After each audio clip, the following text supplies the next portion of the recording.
Hello students, आप सभी का हार्दिक स्वागत।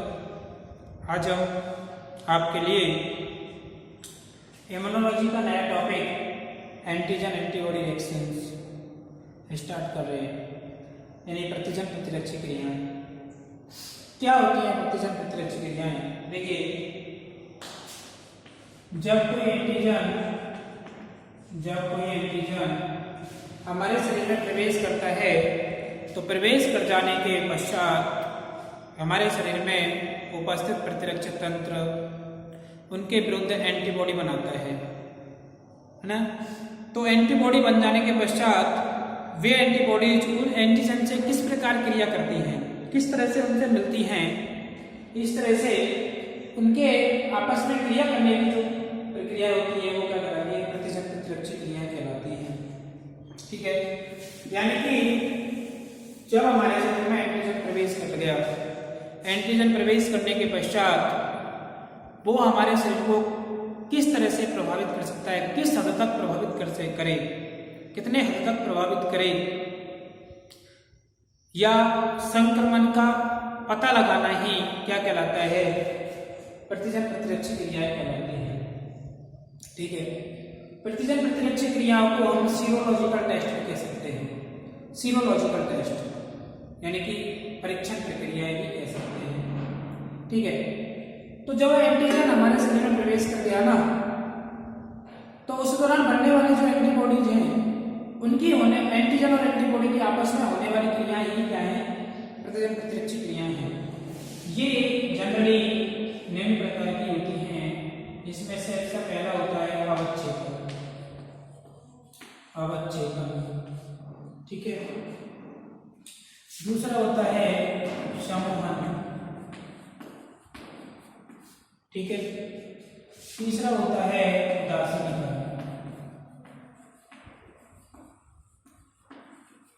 तो मेन तो प्रतिजन प्रतिरक्षी क्रियाएं तीन प्रकार की होती हैं। इसके अलावा एक और होता है ऑक्सीडेशन। एक क्या होता है? ऑक्सीडेशन। इसके अलावा एक और होता है भक्षानुनाशन।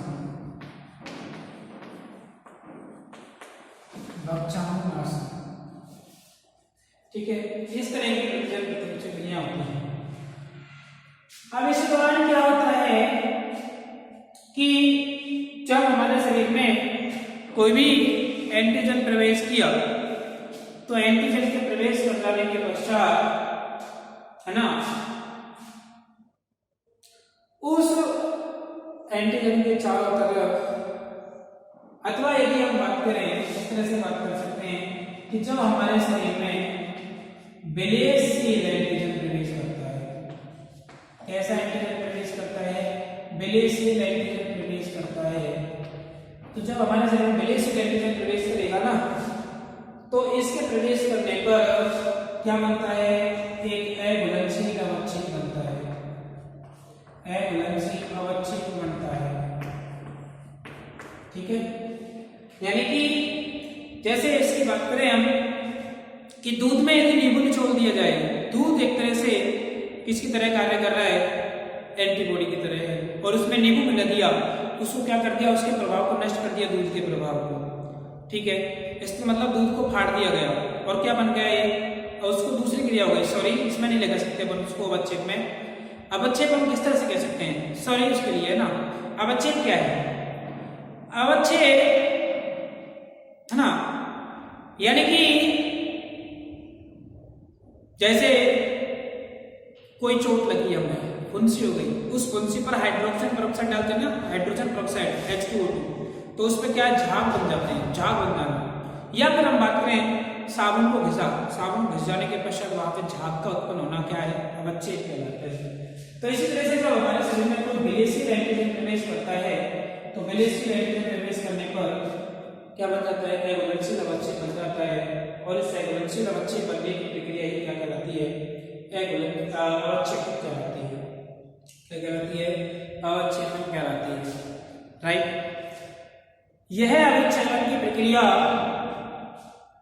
जो होती है ना, इम्पोर्टेंट होती है। कैसी होती है? इम्पोर्टेंट होती है। इम्पोर्टेंट क्यों होती है? देखिए कि जो अविच्छेद क्रिया है ना, इस अविच्छेद क्रिया का उपयोग हम, इसका जो उपयोग है ना एंटीजन के परीक्षण के लिए कर सकते हैं। इसके लिए कर सकते हैं। क्यों इम्पोर्टेंट है ये? क्योंकि इसका उपयोग जो है ना हम किसके लिए कर सकते हैं? एंटीजन के परीक्षण के लिए अथवा संक्रमण की जांच के लिए, अथवा संक्रमण की जांच के लिए कर सकते हैं। इसलिए ये कैसी है? इम्पोर्टेंट प्रक्रिया है। यानी कि इस प्रक्रिया का उपयोग करके हम क्या कर सकते हैं? एंटीजन का टेस्ट कर सकते हैं। इसी वजह से हमने प्रक्रिया को क्या कहा है? सीरोलॉजिकल टेस्ट कहा है ना? ओके, ये अवक्षेपण की प्रक्रिया जो होती है ना, यूराइन, सीमेन आदि के जांच के लिए भी काम में आ सकती है। इनकी जांच के लिए भी काम में आ सकती है। अर्थात ये जो प्रक्रिया है फॉरेंसिक एप्लीकेशन में भी काम आ सकती है। फॉरेंसिक एप्लीकेशन में भी काम आ सकती है। फॉरेंसिक एप्लीकेशन का मतलब क्या है कि जो फॉरेंसिक साइंस होती है, उस फॉरेंसिक साइंस में इस अवेक्षण प्रक्रिया विधि का उपयोग कर सकते हैं। जैसे यदि हमें सीमेन का टेस्ट करना है, इसका टेस्ट करना है, तो इसके लिए इसका उपयोग कर सकते हैं, इसका उपयोग कर सकते हैं। यूरिन का टेस्ट करना है, तो यूरिन के टेस्ट के लिए भी हम बच्चेपन प्रक्रिया का उपयोग कर सकते हैं। ठीक है स्टूडेंट्स, तो आगे दूसरी बात करें हम, यदि समूहन की बात करें तो समूहन क्या है? देखिए कि जब कोई एंटीजन है ना, जब कोई एंटीजन आदर्श पीएच, आदर्श ताप आदि क्रियाओं पर शरीर में पहुंचता है, जब कोई पीएच आदर्श ताप आदर्श पीएच पर शरीर में पहुंचता है, तो इस स्थिति में ना उस एंटीजन को एंटीबॉडी जो होती है चारों तरफ से एक गुच्छे के रूप में घेर लेती है।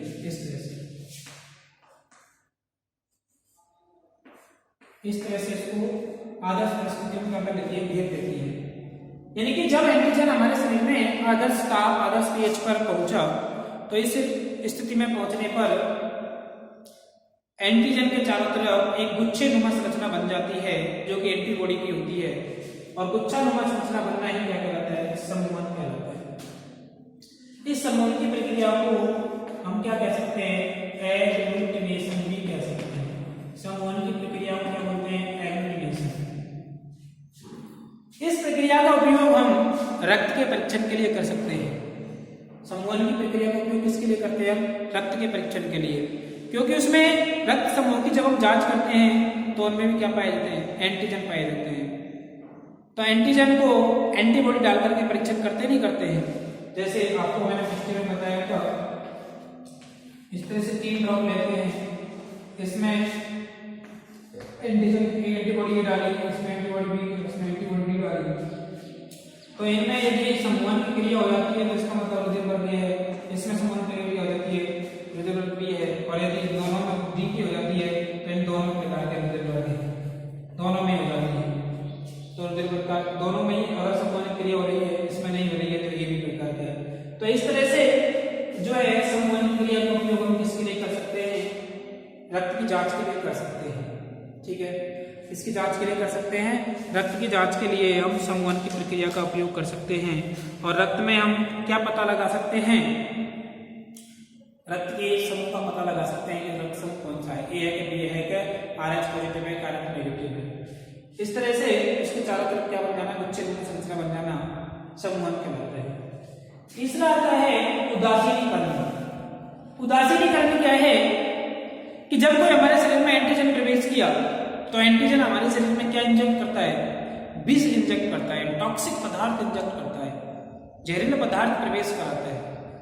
तो उस जहरीले पदार्थ को संदमित करने के लिए हमारी कोशिका क्या करती है? एंटीबॉडी स्रावित करती है, एंटीबॉडी बनाती है, और वो एंटीबॉडी क्या निकालता है? एंटीविष, एंटी टॉक्सिक पदार्थ स्रावित करता है। इस तरह से जो टॉक्सिक पदार्थ है, यह टॉक्सिक पदार्थ जब एंटी टॉक्सिक पदार्थ से मिलेगा, एंटी टॉक्सिक पदार्थ से मिलेगा, तो दोनों क्या बन जाएंगे? ये उदासीन हो जाएंगे, नहीं हो जाएंगे? उदासीन हो जाएंगे ना। तो इस तरह की प्रक्रिया क्या कहलाती है? उदासीनीकरण। यानी कि एंटीजन के जहरीले प्रभाव को एंटीबॉडी के प्रतिविष के द्वारा संदमित करना ही क्या कहलाता है? उदासीनीकरण कहलाता है। यानी विषैले प्रभाव को एंटीबॉडी के अविषैले प्रभाव द्वारा संदमित करना क्या कहलाता है? उदासीनीकरण कहलाता है। विष का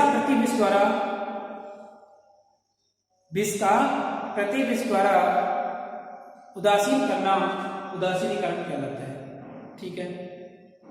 जैसे यदि हम बात करें कि जैसे कुछ रोग हैं, जैसे हम बात करें एक सामान्य प्रतिरक्षी जांच होती है, जैव विष होता है एंटी स्ट्रेप्टोमाइसिन 0। यह एंटी स्ट्रेप्टोमाइसिन जो होती है टिटनेस रोग के बचाव के लिए लगाया जाता है। किसके लिए बचाता है? इसके लिए लगाया जाता है एंटी स्ट्रेप्टोमाइसिन जो होता है एंटी स्ट्रेप्टोमाइसिन टिटनेस के रोग के लिए लगाया जाता है। अब ये एंटी स्ट्रेप्टोमाइसिन क्या है? एंटी स्ट्रेप्टोमाइसिन जो टिटनेस होता है स्ट्रेप्टोमाइसिन जीवाणु के द्वारा हो रहा है। वो स्ट्रेप्टोमाइसिन जीवाणु क्या करता है? विषैला प्रभाव उत्पन्न करता है।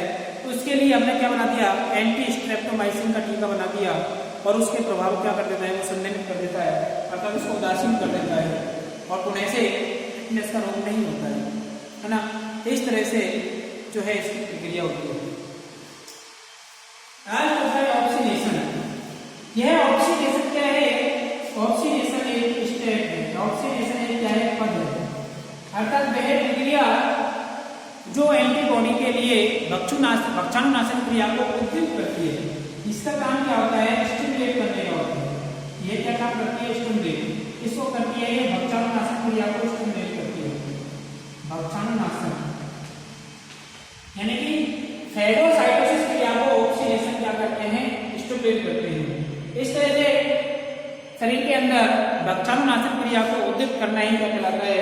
ऑक्सीडेशन कहलाता है। और लास्ट होता है भक्षाणुनाशन।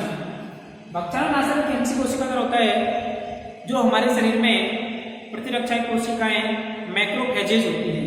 वे मैक्रोफेजेज कोशिकाएं भक्षाणुनाशन क्रिया को दर्शाती हैं। जैसे ये कोई मैक्रोफेज कोशिका है, इसका कोई एंटीजन आया, ये जीवाणु आ गया। तो जीवाणु के आने पर ये सबसे पहले नीचे की तरफ धंसती है, धंस करके अंदर की तरफ चल जाती है, अंदर की तरफ जाकर के इस जीवाणु को कहाँ प्रवेश करा देती है? कोशिका के अंदर प्रवेश करा देती है। और कोशिका के अंदर क्या उपस्थित है? डीएनए उपस्थित होता है और इसको इसके अलावा इसमें प्रतिविष पाए जाते हैं और इसके प्रभाव को क्या कर देते हैं? संदमित कर देते हैं, इसको नष्ट कर देते हैं, इन्हें फैगोसाइटोसिस कर देते हैं। और ये क्या कहलाता है? फैगोसोम कहलाता है, फैगोसोम। और यह प्रक्रिया क्या कहलाती है? फैगोसाइटोसिस।